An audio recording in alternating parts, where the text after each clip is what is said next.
Selamu alaikum, po e vazhdoj aty ku mbetëm në videon e kaluar duke I cituar thënjet, porosit, testamentin, vasijen e Ebu Hanifës, për këtë që e shkruan pak para vdekjes së tij. Edhe njëre po e potencoj për me kuptue përmbajtjen e thënjeve të tij, sa I ka qenë një rebel politik në asnjë mënyrë dhe asnjëherë, jo që vetëm nuk ka pranuar poste nga halifja, të cilën e ka konsideruar të padrejt, por nuk ka pranuar edhe politikat e tij dhe vazhdimisht dhe me mençuri të madhe, me insistim të madh I ka kundërshtuar për shkak se e konsideronte se politika e atëhershme e shtetit ishte e padrejt ndaj një kategorie të caktuar të muslimanëve dhe të jo muslimanëve. Vazhdoj me porosit e Ebu Hanifës. Thot, shpesh kujtojeni vdekjen. Tjetra, mos keni frikë nga askush, përfshirë edhe sultanin, kur është fjala për të thënë të vërtetën. Kujdes, fjala sultan rrjedh nga fjala sulta, që do të thotë pushtet. Pra, mos u frigoni as nga pushtetari, kur është fjala për të thënë të vërtetën. Jo sultan nuk po përdoret këto fjala sultan në kuptimin e udhëhecit politik të shtetit në kohën e perandorisë osmane, por sultan në gjuhën arabe I thuhet pushtetarit, liderit politik, presidentit apo cili do emërtim tjetër që aludohet në udhëhecin shtetnor apo udhëhecin politik. Vazhdon Ebu Hanife, vizitoni shpesh varret, vendet ku rrin dietarët, vizitoni njerëzit që punojnë me dituri dhe përhapin dituri, si dhe vizitoni shpesh vendet e shenjta. Vazhdon Ebu Hanife, mos debatoni me njerëz të paditur, veçanërisht në çështje fetare. Tjetra, nëse dikush ju bën një pyetje, përgjigjeni thjesht pyetjes së tij. Mos I ngatroni dhe mos I ndërlikoni shumë gjërat duke I stërgjatur përgjigjet për të dalë nga konteksti I pyetjes. Pastaj thot Ebu Hanife, bëhuni të butë dhe shumë të afërt me këta nxënësit dhe studentët tuaj, sikur të ishin fëmijët tuaj, në mënyrë që të rritet atyre dëshira për dije. Pastaj, thot, kur dikush ju theret nga pas, mos e ktheni kokën për t'i dëgjuar, sepse nga pas thirren vetëm kafshët. Pastaj thot, janë disa ditë të veçanta në çdo muaj që mund të agjeroni.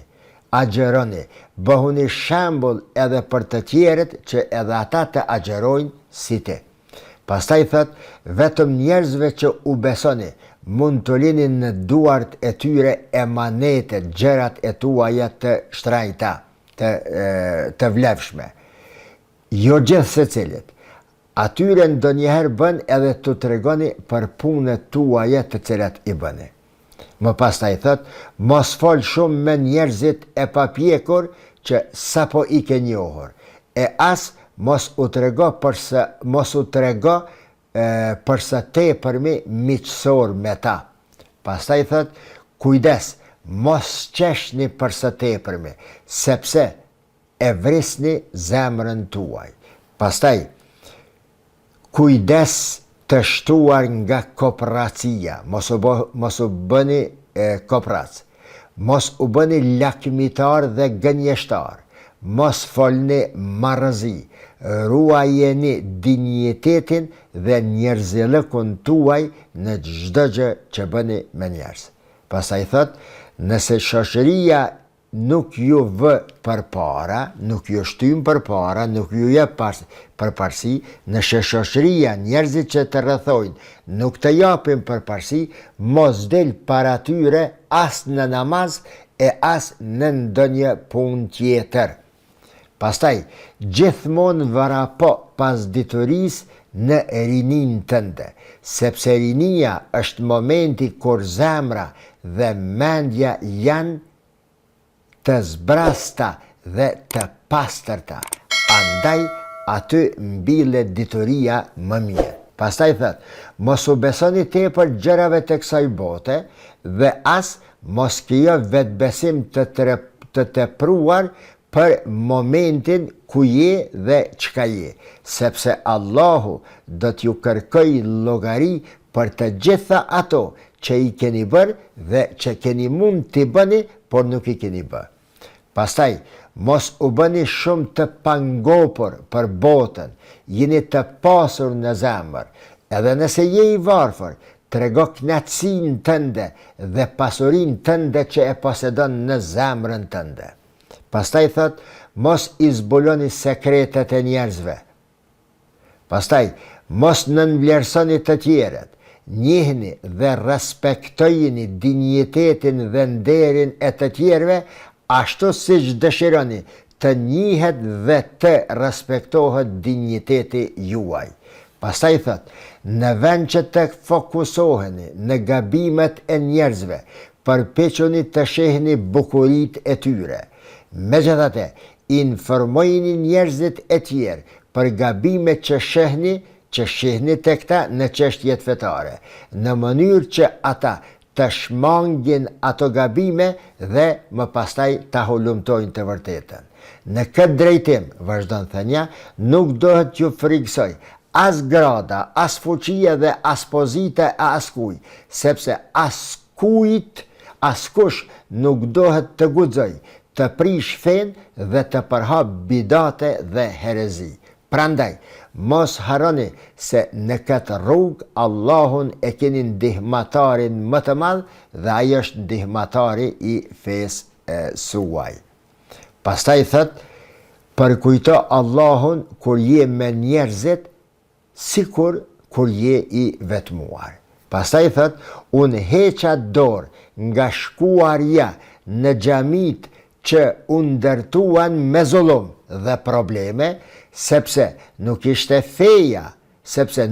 feja ajo që i largon njerëzit nga njëri tjetri, por është ajo fe që e kanë shndërruar disa njerëz në diçka si tradit e tyre. Shikoni çfarë thënë ja? Pastaj thot, nëse nuk jeni në gjendje të plotsoni të gjitha nevojat e jetës bashkëtorë, mos u martoni. Edhe njëre, nëse nuk jeni në gjendje të plotsoni nevojat e jetës bashkëtorë, mos u martoni. Fillimisht, kërkoni dituri, pastaj shkollohuni mirë, pastaj fitoni pasuri halal, pastaj martohuni, thot Ebu Hanifja.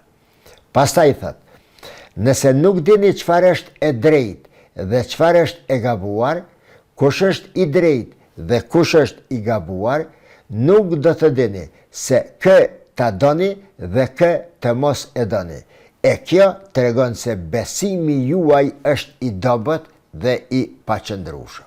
Pastaj edhe një thënie tjetër, do të vijë një kohë, Ebu Hanife po e thot para 1300 vjet, do të vijë një kohë kur njerëzit do të ndërtojnë ndërtesa shumë të larta, do të zotrojnë mjetet të forta dhe të qëndrueshme, mjetet transporti e ka fjalën, Mercedesa, BMW, Audia, por ata do të shpërdorojnë fen e tyre, ata do të falen si jo drejt kiblës tuaj, por ata nuk janë në realitet nga feja juaj. Këto thënie dhe shumë të tjera janë pjesë e librës El Wasije apo testamenti, po e përsëriti edhe njerë, të cilin së bashku me 5 kryeveprat e tjera i kam përkthyer në kohën e luftës, në vitin 1999, atëherë kur pata shkuar në Shqipëri si ushtar dhe si ndihmatar për çka kishte nevojë i UÇK-s dhe kam pa se si njerëz të ardhur nga Arabia në për xhamia të ndryshme, pas namazit të akşamit e pas jacis, ulur si është ma keq e mazi me nxënës aty, u shpjegonin shqiptarve Islamin duke hedhur gur mbi medhhebin Hanefi dhe mbi Ebu Hanifën në atë mënyrë thuajse në Ballkan dhe ndër shqiptarët s'ka pas as dietar dhe as islam. I nxitur nga ajo atmosferë dhe i porositur paraprakisht nga abeja im, i cili e pat përkthyer Fikhul Ibadatin e Serdareviqit dhe më pati thënë, nëse të jep Allahu mundësi e ymër që ta përkthesh ndonjë nga veprat e Ebu Hanifës, do të jetë gëzimi një ndër gëzimet më të mëdha në jetën time. Dhe pra për këto dy shkaqe, unë që në atë kohë e kam përkthyer veprat e Ebu Hanifës. Deri në një nga videot e ardhshme, mirëmbëjtje, wassalamu alaikum wa rahmetullahi wa barakatuh.